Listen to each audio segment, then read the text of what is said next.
You're watching How Leap. Let's remove the clock icon from your phone's status bar. First, open the Settings app on your Android device. Scroll down and tap Notifications or Apps and Notifications. Look for an option called Status Bar or Icon Manager.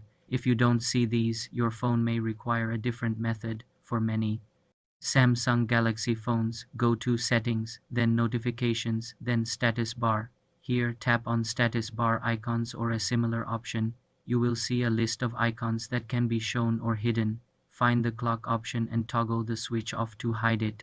The change takes effect immediately. For other Android brands, you might need to use the System UI tuner. To enable it, pull down the notification shade twice and long press the settings gear icon until it spins.